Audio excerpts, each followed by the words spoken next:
கருப்புசாமி பாடல பாடி Sa Re Ga Ma Pa season 5 grand ஃபினாலேல ஒரு சூப்பர்பான பெர்ஃபார்மன்ஸ டெலிவரி பண்ணி, அந்த சீசனோட டைட்டில் வின்னராவும் ஆயிருக்காங்க நம்ம அபிஷேகா. இந்த விஷயம் பல்வேறு சர்ச்சைகளை ஏற்படுத்தினாலும் கூட, அதாவது அபிஷேகாவுக்கு ஓவர் ஹைப் குடுத்துட்டாங்க. அவங்கள டைட்டில் வின்னரா ஆக்கணும்னு பண்ணிட்டாங்க. இது ஜட்ஜ் ஸ்ரீனிவாஸ் ரொம்ப பயாஸ்டா நடந்துக்கிட்டாரு. அப்படின்னு சொல்லி நெறைய விஷயங்கள் போயிட்டு இருந்தாலும், இந்த டைட்டிலுக்கு ரொம்பவும் டிசர்விங்கான ஒரு கண்டஸ்டன்ட்டா தான் அபிஷேகா இருக்காங்க. பிகாஸ் அவங்களுடைய ப்ரீவியஸ் பெர்ஃபார்மன்ஸ் அந்த சீசன்ல எடுத்து பார்க்கும்போது தான் அவங்களுடைய பெர்ஃபார்மன்ஸ் எந்த அளவுக்கு டு த கோர் இருக்கு அப்படிங்கிறத ஒருத்தரால புரிஞ்சுக்க முடியும். ஏன்னா நாட் ஓன்லி கிராண்ட் ஃபினாலேல பெர்ஃபார்மன்ஸ் பண்ணதுனால சீசன் 5ஓட டைட்டில் வின்னர் ஆகிட முடியாது.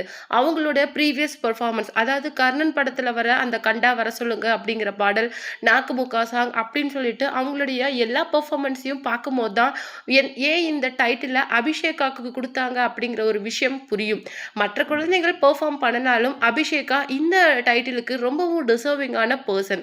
அது மட்டும் இல்லாம ரீசெண்டா கருப்புசாமி பாடல பாடின அபிஷேகாவுக்கு வீடியோ கால்ல வாழ்த்துக்கள் தெரிவிச்சிருந்தாரு சூர்யா. அதை தொடர்ந்து கொடுத்திருக்கிற அந்த ஒரு பிரம்மாண்ட விஷயத்தை தான் நாம இந்த வீடியோல டீட்டெயிலா பார்க்க போறோம். வீடியோக்குள்ள போறதுக்கு முன்னாடி நீங்க நம்ம சேனலுக்கு புதியவரா இருந்தா மறக்காம சிபி ட்ரெண்டிங்க சப்ஸ்கிரைப் பண்ணிக்கோங்க.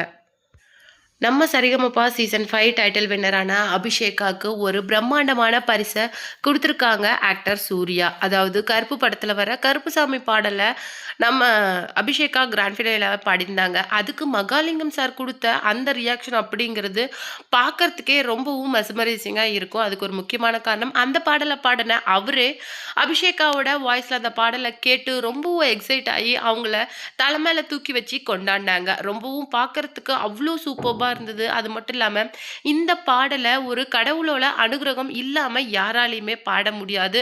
உன்ன ஒரு காட் கிஃப்டட் சைல்ட், அதாவது உன்ன ஒரு தெய்வ குழந்தையா தான் நான் பார்க்குறேன் அப்படிங்கிற வேர்டை மென்ஷன் பண்ணி சொல்லியிருந்தாரு.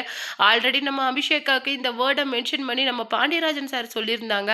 அதை தொடர்ந்து மகாலிங்கம் சார் சொன்ன விஷயங்கள்லாம் பார்க்கும்போது இந்த டைட்டிலுக்கு சூட்டபிளான ஒரு பர்சனை தான் சரிகமபா சீசன் தேர்ந்தெடுத்திருக்கு அப்படின்னே சொல்லலாம். அதை தொடர்ந்து சூர்யா சார் என்ன பண்ணியிருக்காரு அப்படின்னு சொல்லிட்டு பார்த்தீங்கன்னா, வீடியோ காலில் நம்ம அபிஷேகாவை வாழ்த்திருக்காரு. இன்னும் உங்களுடைய இசை பயணம் தொடர்ந்து மிகப்பெரிய வெற்றிகளை குவிக்கிறதுக்கு என்னுடைய மனமார்ந்த பாராட்டுக்கள் அப்படிங்கிற மாதிரி சொல்லியிருக்காரு.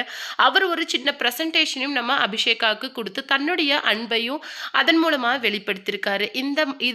இது மாதிரி நம்ம அபிஷேகா நிறைய பரிசு பொருட்களை நம்ம ஜட்ஜஸ், அது மட்டும் இல்லாமல் நம்ம ஆக்டர்ஸ் கிட்ட இருந்தும் வாங்கிட்டு வராங்க. அது மட்டும் இல்லாமல் மிகப்பெரிய பட வாய்ப்புகளையும் ஒரு பக்கம் வாங்கிட்டு வராங்க. இந்த 12 வயது சிறுமி இன்னைக்கு நிகழ்த்திருக்கிற இந்த சாதனை அப்படிங்கிறது ஒரு மிகப்பெரிய விஷயமா பார்க்கப்படுது.